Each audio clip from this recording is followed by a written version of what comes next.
thanks to everybody who's come along tonight to watch us live, but also all the people who will be able to see the recording after the event.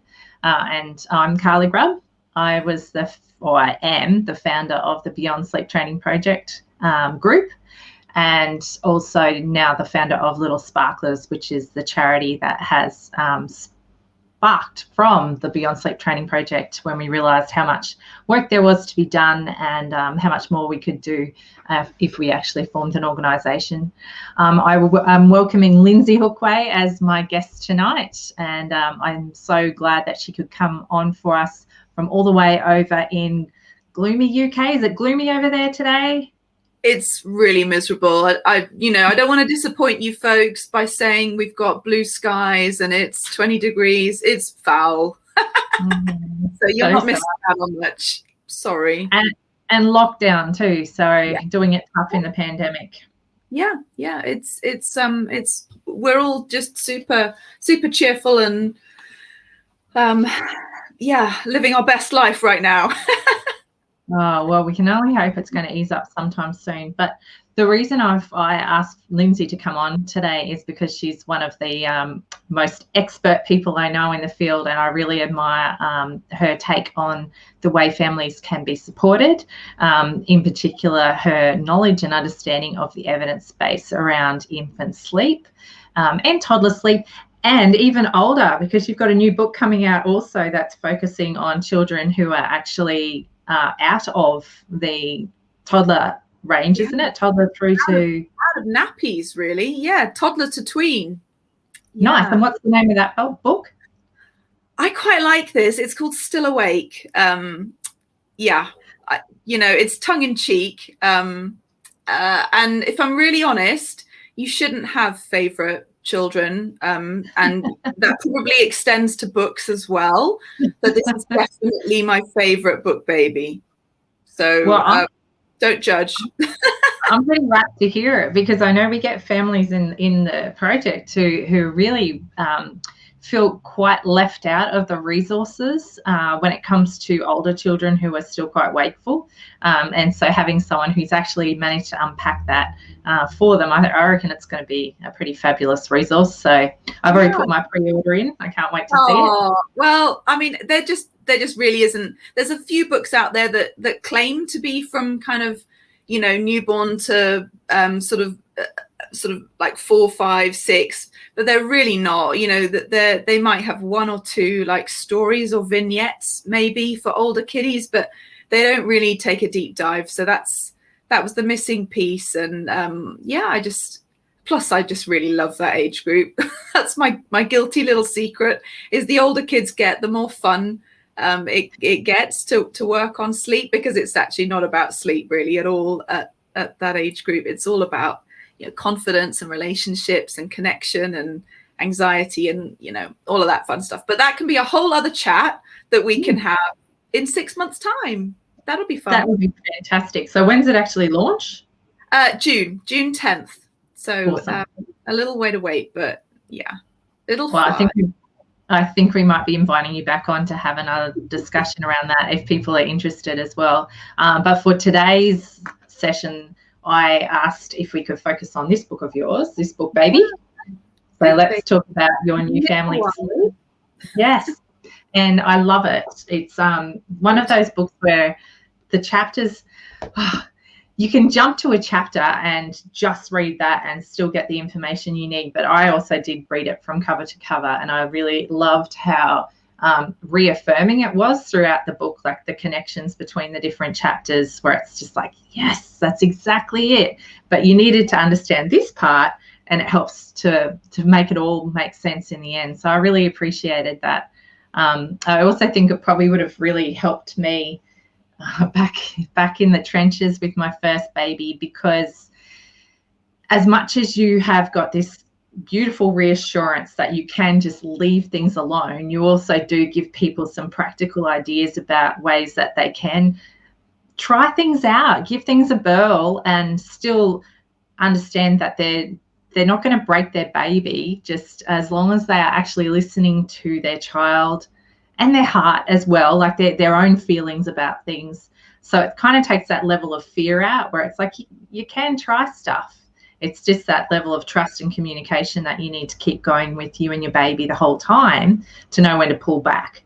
So I think that's what I actually probably needed a lot of, because I was so frightened off after my sleep training experience with my first baby that I just had to leave it alone, because it felt like anything more than that was just going to be too hard for either of us to bear, and I didn't really trust that I could take any of those things on. So I appreciate that so much about your book. So thank you for writing it. Yeah, well, you're welcome. I wrote the book that I needed to read when I was completely confused and bamboozled, and I had people saying, oh, well, you should do pick up, put down, because that's really gentle, because they'll get the message that if there's a problem, you're there for them, but if there's no problem, you're going to put them back down. I was like, yeah, that sounds great. And then it wasn't till later on I thought, hang on a minute, can an 8-month-old figure that part out? I'm not sure they can, actually.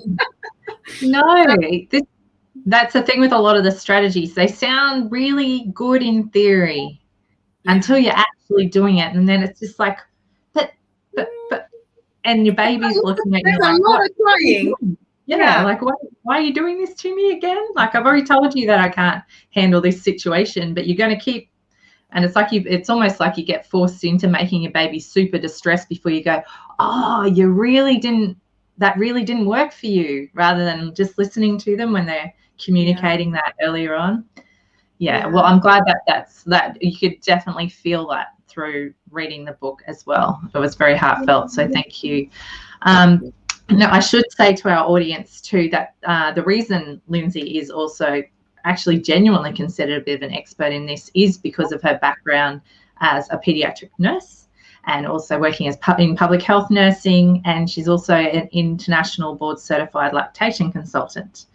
And because she's a super busy lady who puts out book babies and is doing a PhD, she's really across the research in this area as well, which I find from my side of things really reassuring, because I know a lot of us don't really have time to keep up with all the research, and having people who can unpack it for you in a way that you can understand is really helpful.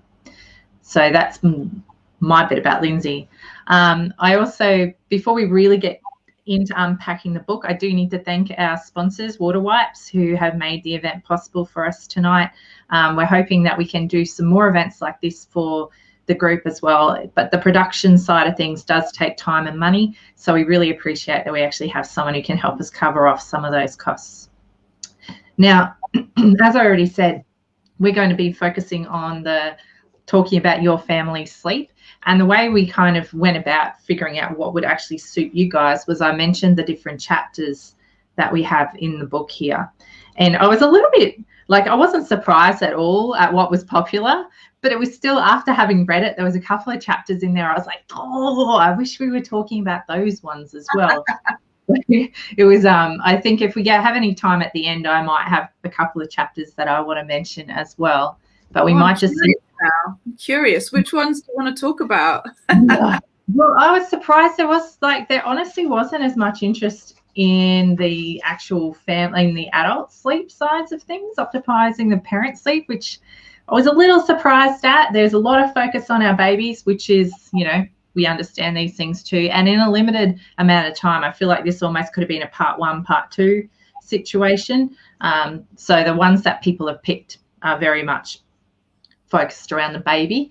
Yeah. But I'm pretty sure our audience will be pleasantly surprised to hear that there is also a lot of things that help the parents out in the situation as well. So before we get into it, where can people find a copy of your book? So I'm a bit mindful that we've probably got an international audience here. So I know that in some parts of the world, it can be really difficult to get hold of on Amazon, for example. So Canada, for example, seems to be pretty difficult to get hold of it. I'm not sure why, but certainly Amazon, Book Depository are pretty good because they do international free shipping. But again, I'm not sure if there are black holes in certain parts of the globe. Who knows? Yeah. Then there's Wordery, I don't use Wordery a lot, but lots of people do. Okay. You can buy it from my website, and I spent loads of money on this clever little widget that calculates the postage. So you can buy it from me, but it'll probably be more expensive that way because, you don't write books for money. I make £1 per book, so I have to charge you for the postage, and it might be expensive if it's going to, I don't know, who knows, like Australia, for example, is pretty expensive to ship it there. Which makes sense. And I guess people, if you Google it, it should come up in your region anyway, hopefully. So hopefully people can figure that one out. Anyway, we should probably get stuck in. So one of my first questions for you, though, is about talking about Chapter 10. Now, Chapter 10 is all about how to gently optimize your child's sleep. And I found it very helpful from my side of things. It was definitely one of those chapters where when I read the what do you call the chapter page? Oh my gosh, my brain. The contents page. The contents page. That was one of the ones where I was like, yeah, I can imagine I would have flicked almost immediately straight to that because I would have been looking for the answers in there. When you were writing that one, did you have a particular kind of or some scenarios and things like that in mind when you wanted to help people focus in on how they can help their baby with their sleep? I guess I was just thinking about like the types of people that I run into and where they're at on their parenting and sleep journey. Because I meet a lot of people who just need to check in and say, my baby only naps for 30 minutes and my naps are always, in arms or on the boob or whatever. Is that okay? To which the answer is yes, by the way, spoiler. And that's great. Sometimes that's all they need to hear. Other times people are like, I'm really tired. I know this is normal, but oh my goodness, I just want an hour to myself without kind of my Velcro baby, attached to me, some part of me for 24 hours every single day. And then there are other people who are like, literally, I'm about to just go and check in to a motel for 3 days because I can't handle it. And I know that there are people kind of on various stages of that journey. So I was trying to think about the people who weren't quite at the I'm going to go check into a hotel stage, because actually if you're about to completely lose your mind over sleep, what you don't need to hear is, you're doing such a great job, this is totally normal, this too shall pass, don't worry, my kid's 3.5 and they're still doing this. You don't need to hear, and I know you don't need to hear that because I've been there. I've absolutely been in that point where I'm like, can you actually die from lack of sleep? Because I feel that close. Yeah, we all do. Yeah, well, I don't think we all do, but no. I think when you genuinely identify with that phrase sleep crisis, you know what I mean when I'm talking about that, because it's that point where if someone sort of pats you on the shoulder and goes, oh, it'll get better, you're like, yeah, but when? Seriously, when? Because I can't do another day of this, really. I used to dream of running away and sleeping whole nights in a hotel with my first baby. I remember it was one of my things. I couldn't actually figure out the logistics of it, but I used to dream about it. Yeah, it was like I was way too tired to figure that out, but yeah, it was definitely on the cards. So no, I definitely can identify with that. Mm-hmm. So there's a whole chapter dedicated to that, which we might talk about a bit more in a little while. So this is kind of more focused around before you hit that crisis point, basically. Yeah, pretty much. So I just wanted, so often that the people that I run into every single day, even though I don't really see clients, I have a lot of contact with people, and people message me all the time and ask me questions, which is lovely. But what I hear a lot is just I'm just obsessed with sleep. I spend all day thinking about sleep. Like my whole existence is about, how do I get this child to sleep? What can I do? Like, oh my goodness, they only had a 10-minute nap. Does that mean that the wait window is only going to be half an hour because then they didn't really have a nap. That doesn't count as a nap. So therefore I need to try and get them back down for a nap. And then that doesn't work. And then you're like, right, well, then they're going to be really overtired. And your brain just explodes with all of this stuff that you hear and you Google. And I just wanted to get people away from that obsession. Like, forget overtiredness as a concept. Forget like stupid wait. Everyone who follows me knows I hate wait windows. I absolutely hate them.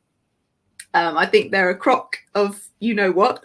I won't swear, but I really, really hate them. I really hate when people massively overthink how much time their baby is awake or asleep or whatever. And I just wanted to strip it back and think, actually, do you know what? If we can just somehow get a little calmer about sleep, let's focus on the things that are in our control rather than trying to focus on, oh my goodness, my baby only had an 18-minute nap. What does that mean? Like, I don't know. I don't know what that means, my friend. I have no clue.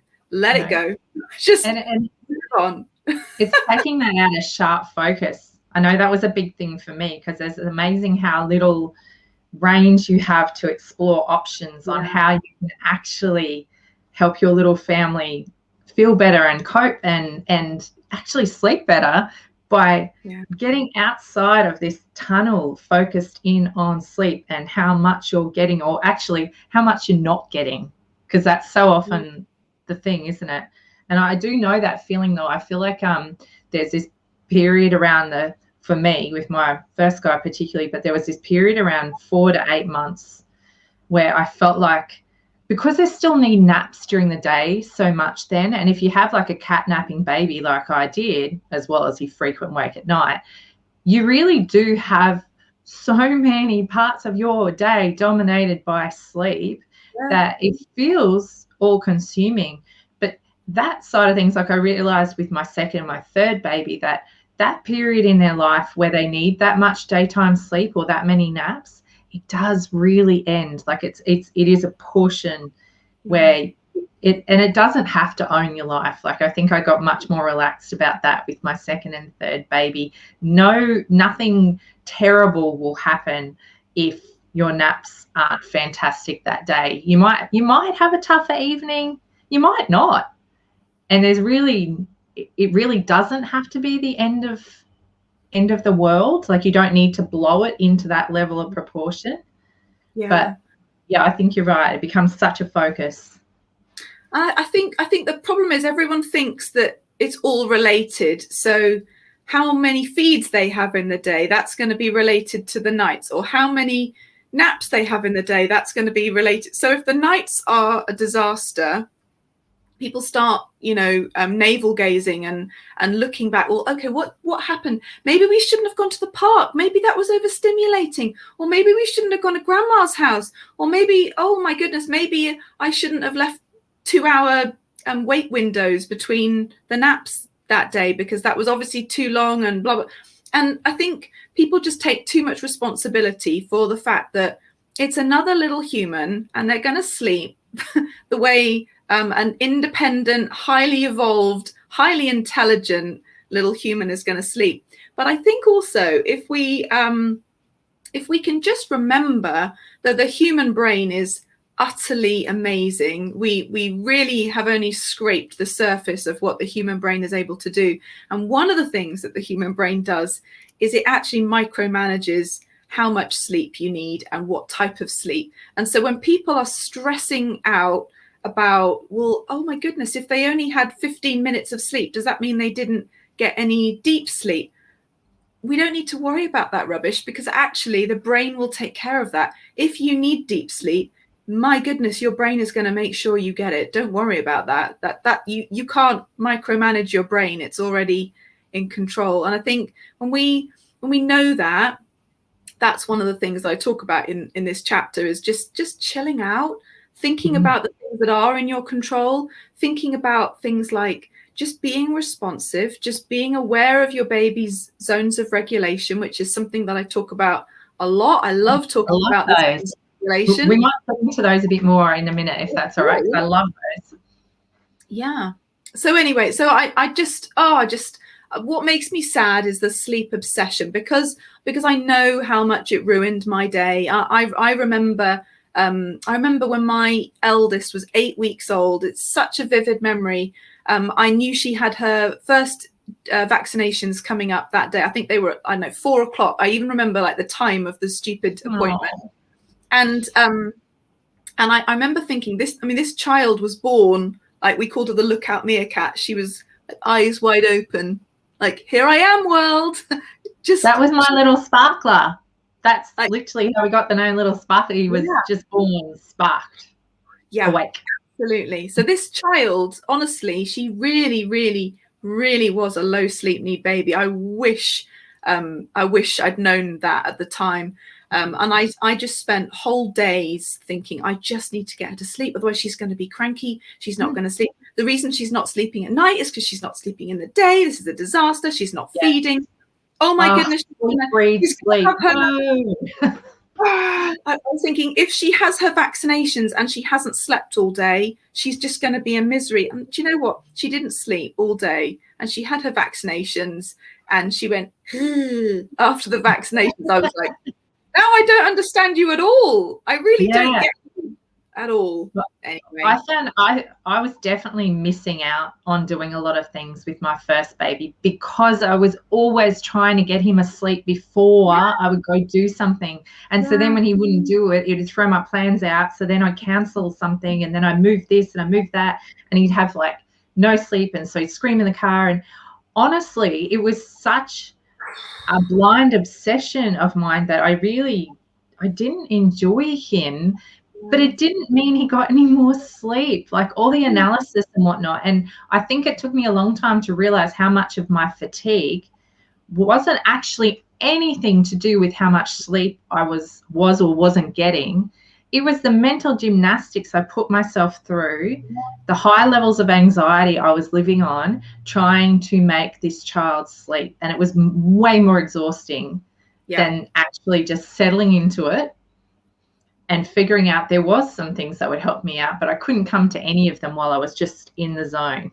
Yeah. And that's another point of the chapter, is actually when we take our eyes off that, when we accept what is and what isn't in our control, when we take ownership of our own self-care and our own mental and emotional state and our relationships and our co-parenting and our village and all of that stuff, when we can dip into all of those things, we actually calm down, and then we can calm our babies down. We become better co-regulators when we're regulated. And I mean, I'm always saying you can't sleep with your foot on the gas pedal. And it's so important that we know that if you're stressed out and you're obsessing about sleep, like I did, like Carly did, the chances are your baby is going to think, oh, well, there's obviously something really exciting going on. So, darned if I'm going to settle down and go to sleep. They just won't. We just need to just calm the heck down. And actually, you'll probably find that sleep spontaneously improves, or even if it doesn't, you'll be less exhausted from thinking about it, just like you said, because sleep obsession is fatiguing. Absolutely. And I think that's probably one of the things that you can see is like a great thing, thing to do, because people are looking for things to do. One of the things you can actively do is to catch yourself out when you are clock watching, counting your wake ups at night, or counting how much time until their next wake up. All of those kind of mental arithmetics that you put yourself through, make that the thing you do. Stop doing that, and then see if that actually helps you a little bit, relaxing into where your baby's actually at. And if you might even find that that's just something that you do away with entirely. If that doesn't serve you well, you can always add it back in later, but it's well worth giving it a try, because it really can't hurt. I know ditching the clock, I even had to remove my watch. I wouldn't bring my watch. I wouldn't bring my phone. I didn't have any kind of clock in the room, because I had to stop laying there working out how many more minutes until his next wake up, and I hadn't fallen asleep yet. It was sending me absolutely round the bend. Yeah. And these weren't invented because I'm that old. These weren't invented when my eldest was a baby, but these apps that track your baby sleep, just don't go there, because the problem with them is they're not sophisticated enough to tell the difference between active sleep and moving around during sleep, and also feeding during sleep and wakefulness. So if your baby is waking up and feeding in the night, we know that you can feed during light sleep. It's not actually depriving your baby of sleep. So if you're thinking, oh my goodness, my baby fed for half an hour at 2 o'clock in the morning, and then you're subtracting that amount of time as awake time, and then it looks like the total sleep time overnight was really short because you've taken off all of these half hours for those feeds. You don't need to do that, because actually your baby is asleep during those feeds. I promise you, unless they are obviously awake having a party, which is a different problem. But actually, it's really important, because the things like the Huckleberry app and the Owl, all of those things, they can't tell the difference. So if your baby's a real wriggle bum, it might look like they're awake the whole night when they're not. They're asleep. They're just really wriggly. Some babies are. And that's something too also, I think, to keep in mind I know for me as well. I think with my first baby, I interpreted my sleep deprivation to be his.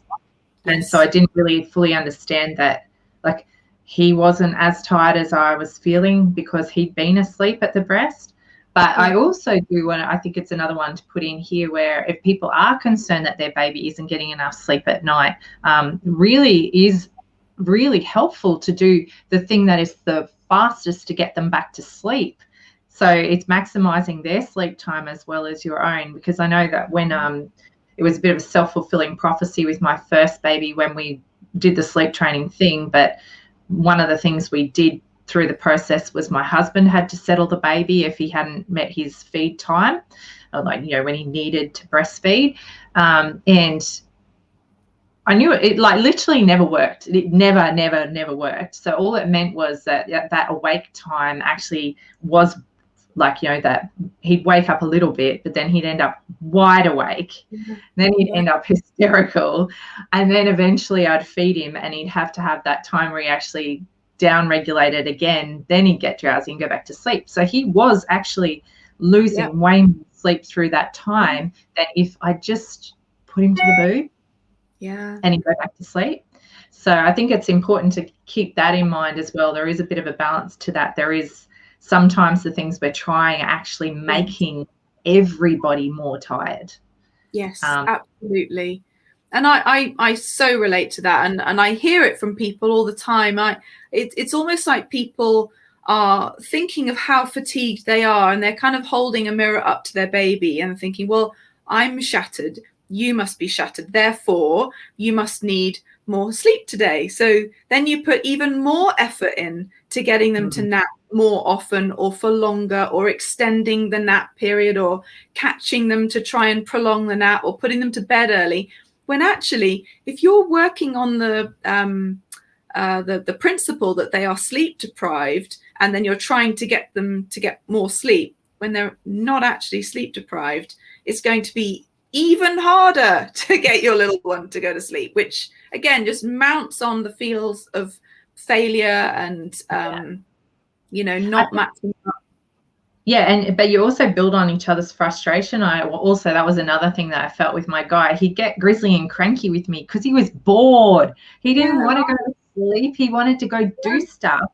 But I'd interpret, because I was in this focus, I'd interpret every crankiness or you know, he didn't like to be left alone to do things. He was someone who needed a lot of stimulation, and I interpreted a lot of that grizzly behavior to mean that he was tired. It all just fed into that same narrative, whereas the poor fellow was actually really bored because we spent all day every day trying to get him to sleep. And so it was really liberating for me to find out that I could just stop trying. If he wasn't going to sleep, it's okay to just go change scenery, take him for a walk, go outside.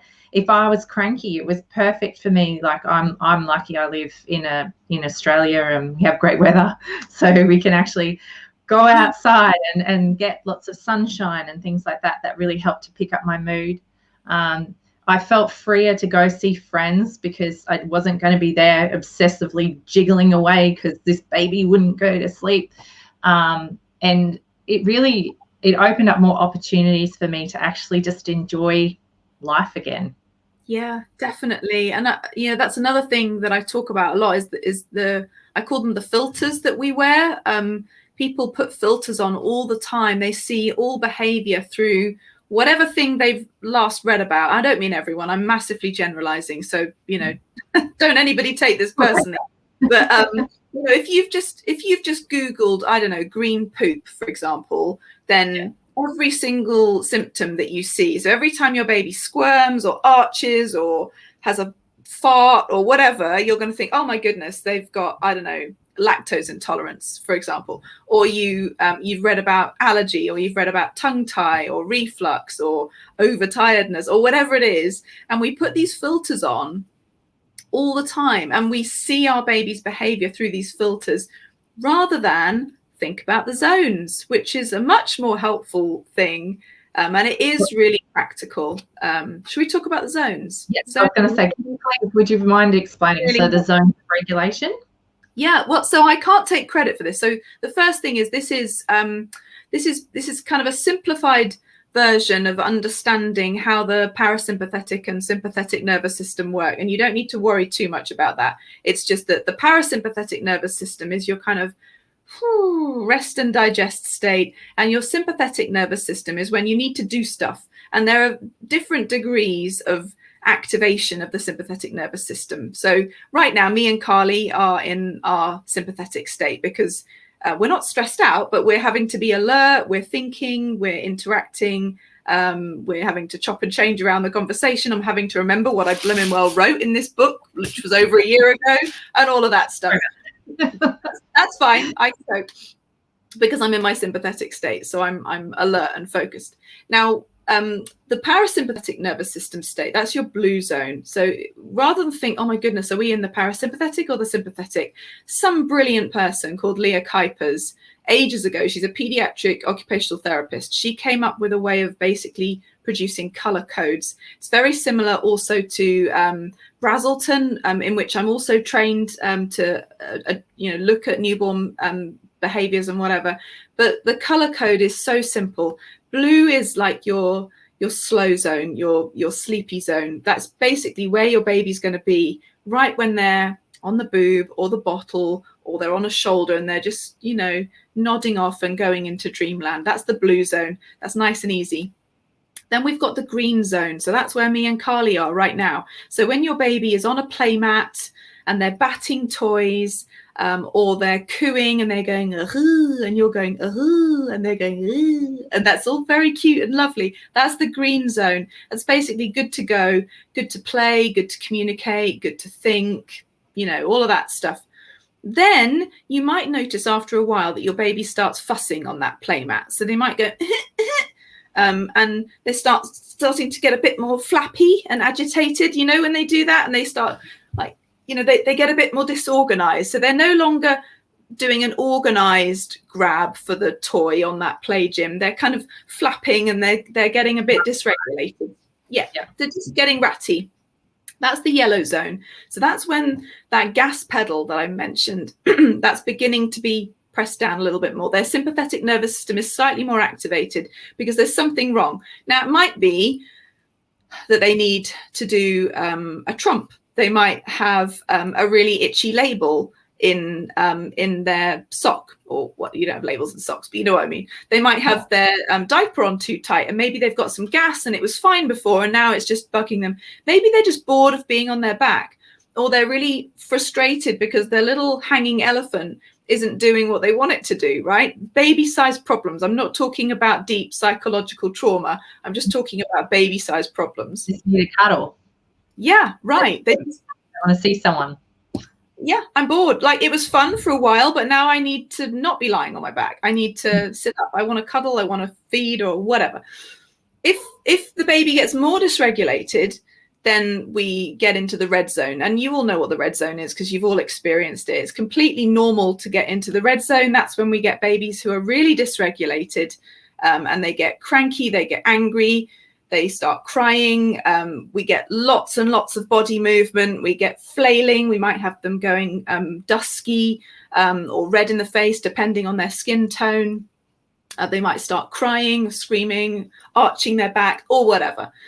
And if you understand those zones, rather than thinking, oh my goodness, they're starting to rub their eyes and cry, that means they must be tired, you can just strip that back and think, okay, they're in the red zone. Let me just deal with the fact that they're in the red zone, rather than thinking, oh my goodness, they're really tired. Because the bottom line is, it doesn't matter whether they're in the red zone because they're tired, or because they've got a too tight nappy, or because they need a feed. It's irrelevant, because you can't go to sleep with your foot on the gas pedal. So you need to deal with the red zone, get them calm, and then if they are tired, fine, great. Then you'll be able to get them into the blue zone and get them off to sleep. But you're not going to be able to get them to sleep if they're screaming their head off. Does that make sense? Yeah, it does make sense. You've got to be able to bring them down rather than just expecting it to go from here to sleep. It's not really going to be the case. So being able to, I think that really, for me, that makes a lot of sense too, because it also honors the fact that, like we've said, it's not always about sleep. Like sometimes it is. And oftentimes, like I know for me as a breastfeeding mother, but I know other babies, so if bottle feeding and whatnot is also extremely soothing for them, or a dummy pacifier. And sometimes when they're in that dysregulated state, a quick breastfeed can be all it takes to bring them down a notch. But it also is a really quick way to know if they were actually tired, because usually if they've had a breastfeed to calm down, that often then leads into the sleepy part as well. Whereas if they didn't need to go to sleep, generally they'll have a bit of boob and then they perk back up again and we're good to go. Yep, absolutely. And I think it's really important not to be frightened of the yellow and red zone, because it's completely normal for kids to get in a funk about all kinds of stuff. Like we don't need to take responsibility as parents for minimizing all crying. I do speak to quite a lot of parents every year who become deeply distressed when their baby cries at all, like on the changing mat or in the bath or getting out of the bath. Like, I'm not talking about tolerating crying during any kind of sleep support. That's not what I'm talking about. But actually understanding why your baby is red, rather than think, oh my goodness, I can't let them get upset and crying. They're going to be really stressed. Like it's okay. Do you know what? Kids can get dysregulated and experience that. And then as long as we're there to emotionally scaffold that and go, hey, was that a really loud bang? Oh my goodness, were you scared? It's okay, I'm here. Or, oh, that changing mat was too cold, huh? Whoopsie, let's warm you up again. Or whatever it is. Like kids just have meltdowns, right? It's just about that kind of mindedness, kind of understanding the world through a baby's eyes and thinking, actually, do you know what? That probably was, a bit much, coming out of a nice warm bath into a, freezing cold bathroom or whatever.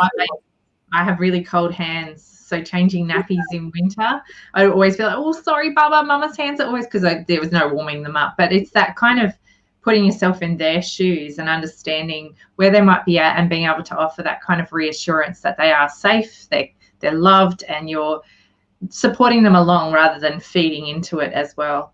I do understand I know for me, as someone who has experienced anxiety quite a few times in my life, the sound of my baby's cries, there was a certain type of cry that undeniably sent my anxiety absolutely through the roof. And nearly every single time that was the case for me, it was in occasions where I physically couldn't do much about it. And it did really, I found it extremely hard for me to downregulate myself without entering the red zone as well. So I know that for me, that was one of my big triggers. And I can't say that there was always a way around it, but it did help me to understand those feelings in myself as well. And to be honest, I did try to avoid some of those situations where I knew it was going to send me through the roof. So like I've had 2 car-hating babies, and I could handle the crying in the car for this long. And after that long, literally felt like it was ripping my insides out. It was just the most horrific sound, and I would get to the other end an absolute mess. And so therefore, for me, if I could avoid getting myself into that state, because I was no good to my children at the other end, I did actually take those steps. So I do think as a parent, like some of the stuff you can unpack, and you can realize just by empathizing that they are okay. You don't need to minimize their experience, but they are okay. You can reassure them that way. But other times you do need to make steps for yourself as well, so that you don't go into the red zone with them. Totally. And that's the whole piece about co-regulation. And sometimes the co-regulator needs a co-regulator. Yes. And it's really difficult to talk about this stuff without making people potentially feel guilty for feeling anxious. You know, like person. Yeah. So for example, you know, often it just helps to kind of normalize this stuff, I think. But I had postnatal depression with my eldest, and I recognized in myself that actually when I was really anxious and stressed, I wasn't good at calming my eldest down. We would kind of get each other into this horrible stressed spiral. So she would be crying, I would be freaking out and panicking. All my muscles were tense, blah, blah, blah. And, you know, neither of us were calming down. And in that moment, actually what you need is somebody who doesn't take over, because what you don't need is to feel disempowered and feel like, oh, great, well, you know, I've been all day with this baby and you come in and you take her and she just stops crying. Fantastic. That makes me feel like this small. Right. Yeah.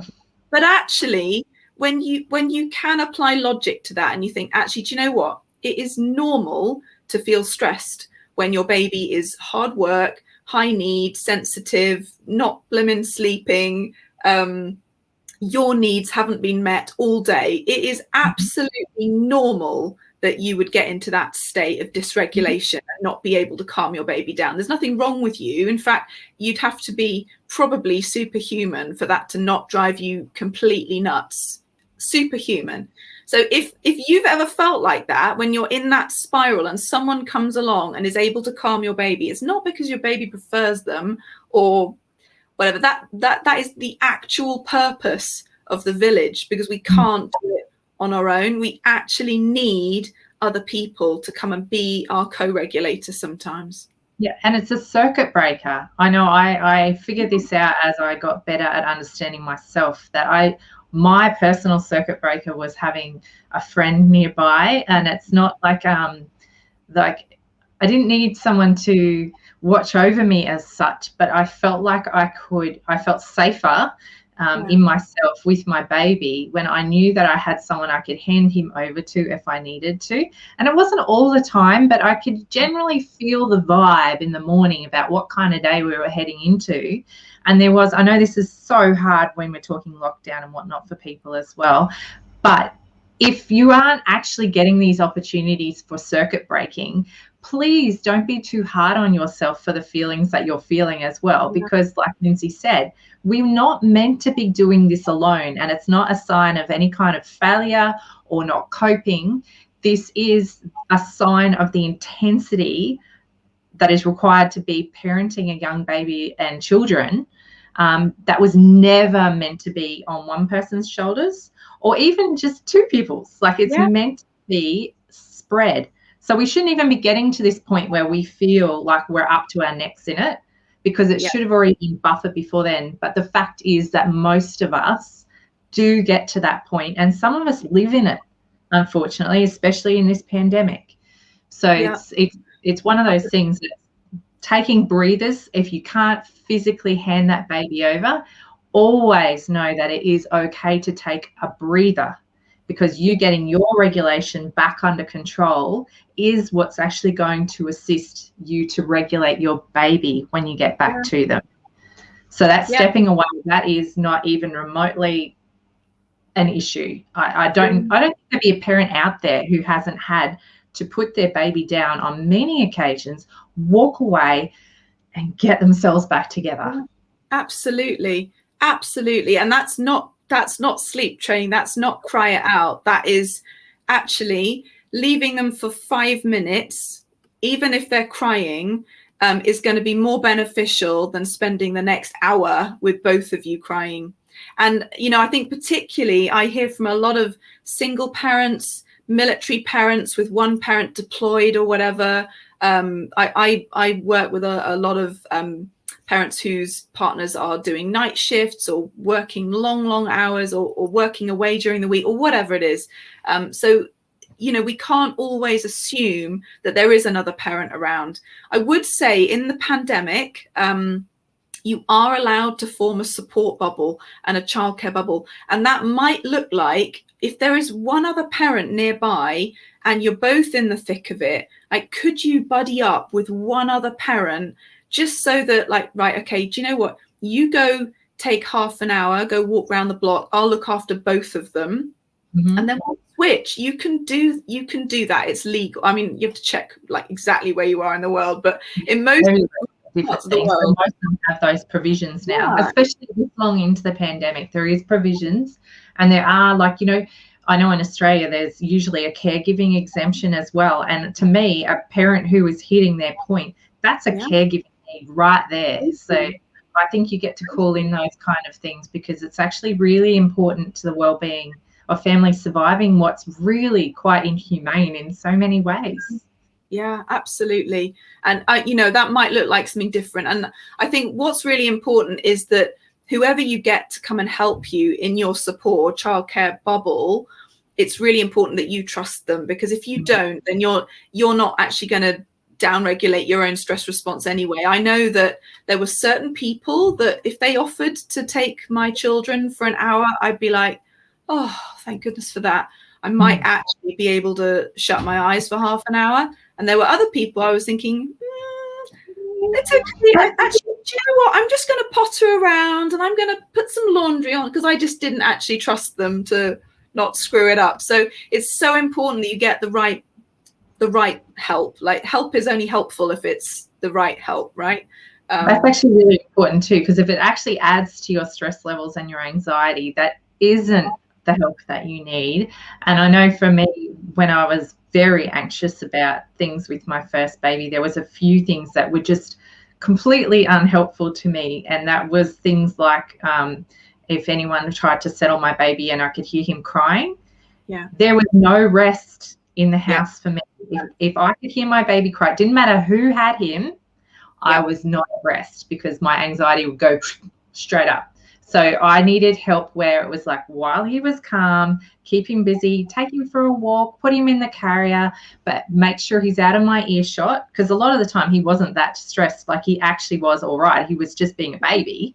But because of my levels, when I was needing this kind of support, it didn't take much for me to fire up. And I was always so acutely aware of that baby that for me to relax, I needed that space. But I did also know that person would bring him back if he was really distressed. So there's the trust. So there was only a few people I could really rely on for that, but they were really important. I know not everybody has those people, and it really does make this whole situation a lot harder. I think it's really important for families to know there's not always an easy option. Yes. In fact, a lot of the time there isn't. But it doesn't also mean that there's necessarily anything wrong with your child, and it doesn't necessarily mean you're doing anything wrong. So it can be really hard, doesn't it? Like, you want to think that in those tough times there must be a way to make it easier, but sometimes there's really not too much you can actually do apart from ride it through and get to an easier time afterwards. And I honestly, I've lost count. I mean, like I said, I no longer see clients, but fairly recently I was sending emails to people after reviewing what they'd sent me in terms of a sleep diary and what's going on, saying, do you know what, I would love to tell you that there was something really easy and quick that will fix this, but actually I really, really, really don't want to take your money, because your baby sounds completely perfect and normal and wonderful, and you're doing an amazing job, and this is just really, really hard. And I always felt bad for sending those emails, but 9 times out of 10 people would go, oh, thank you so much. I feel so much better knowing that it's just normal. And like, I know it's disappointing sometimes to be told this is normal. However, look, try these hacks because this might help you to cope. Like, yeah. No way we can fix what your baby's doing. However, these are some things that might make it a bit more manageable or, you know, bearable or whatever. Well, I think that validation helps because then when you realize actually this is a really tough time, and then you can kind of focus your energy on, okay, so what would help me right now? What would help me make sure that I'm getting as much sleep as I can, keep my health as well as I can? Am I eating well? Am I drinking enough water? Am I dehydrated? Because do you know, actually, one of the other things I realized I was doing a lot that would make my anxiety go up too was I wasn't going to the toilet, like weeing. I would hold on for so long because I was like so busy waiting for a good time to do it that it actually make my anxiety go up. And it seems ridiculous, but those little, like, they are really simple self-care things. But I needed to actually mentally go through those kind of things to realize I actually hadn't been doing those things that well for myself. I could do them. And those little steps, for me, it was like deciding we weren't going to resettle him anymore at night, straight to the boob because it was faster. We all got to sleep more quickly. I brought him into bed with me because it meant that I didn't need to physically get up because my insomnia was terrible from all the getting up. And pretty much like I said, I threw the cock out and whatnot. And those kind of steps where it was like, it was quite liberating for me to realize that I could control those things. That were the bits I could do. Totally. So I think getting that validation from someone to say, actually, your babe's perfect. This is really hard. You're doing really well, can sometimes open up those options for people as well, because that's where your energy goes. But they'll be different for everybody as well. So for some people, you know, it'll be, do you know what? Just let it go, like let the house go, whatever. For me, it was actually, I've got quite a type A personality. I feel like I need to achieve stuff in my day. And for me, being at home with a baby and living in a pigsty and, you know, wearing the same grey pajamas every day, which I did for months, by the way, if anyone can relate to that. Actually, what made me feel better was rather than people saying, oh, well, you know, just leave the dishes. I'm like, well, you know, there comes a point where you actually run out of plates. And actually, I feel stressed out. My home is disgusting. So actually, I'm going to put my baby in a sling. She can sleep or she can not sleep. But I'm actually just going to clean up the house because it's gross. It's actually disgusting. And then it'll make me feel better. Actually, that was a good tip too. Actually, that was similar to me as well, where I stopped waiting for him to be asleep to do stuff. Yeah. Started figuring out how to do stuff with him awake, like that kind of thing, because like it would drive me absolutely insane. I also did hire a cleaner. I know that's quite privileged and not everyone can do it, but if it is in your budget, I found having my floors vacuumed and mopped once a week, oh my God, it was so good. Just like game changer mentally for me. And the beautiful lady I had, she was such a gem. She would actually come a little bit early and hold my baby for me because she loved babies. She'd come hold my baby for me so I could go have a hot shower.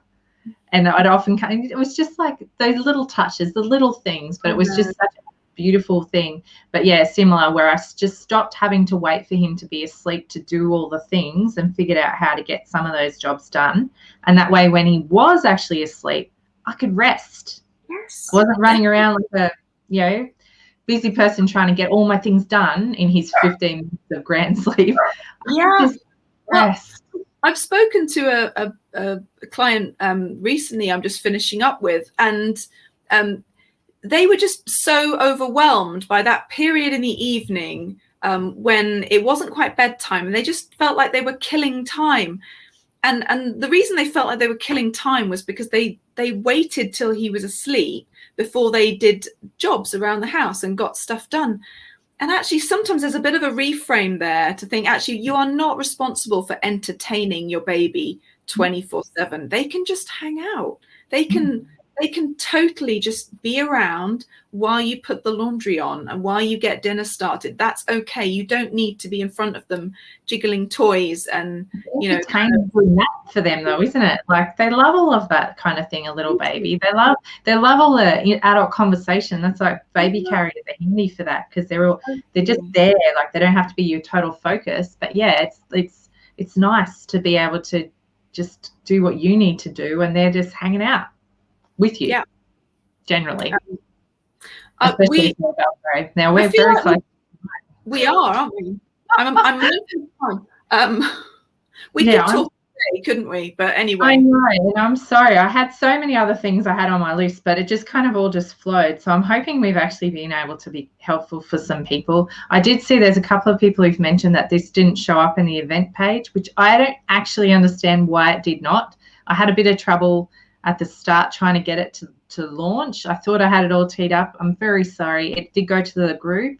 I am going to be posting the recording. I'm also getting it captioned for us. So I've got somebody who's helping with this post-production, so I can't promise exactly when it will go up. But if Facebook lets me, I will just put this part straight up, and then I can do the captioned one later on for you. But if it doesn't appear straight away, I'm very sorry. I obviously still need to work out some of my technical sides of things. Anyway, but thank you so much, Lyndsey. And I really, really think we need to do a round 2 and maybe 3 going by how quickly that time went. That's fine. But yeah, honestly, thank you. And anyone who is looking for some more guidance and this kind of wisdom from the beautiful Lyndsey, this book is where I've been talking about a lot of the information, and it really does unpack a lot of the questions we see in the group all the time. It's written in a really friendly manner, and you can skip just to the chapters that are relevant to you. You can also find Lyndsey. She's got an amazing Instagram if you're on Insta. I love they're just the little vignettes where you can kind of just grab bits bite size. So I find that really helpful. We follow as well, of course. So make sure you check her out on there, and she's also on Facebook as well. But yeah, thank you so much for coming on, Lyndsey. Is there anything you want to finish up for? No, just thank you for your work that you're doing. You know, it's so wonderful. I wish it had been around when my eldest was just being wakeful and being a baby and being completely and utterly normal and totally exhausting. So thank you so much for your work, and yeah, thank you for having me. It's been really fun. Nice to see you again. Well, it's so nice to see you too, all this distance, because it's going to be a while till we can see each other in person again, probably. So, but thank you to everybody who joined us, and thank you to Waterworks for sponsoring us.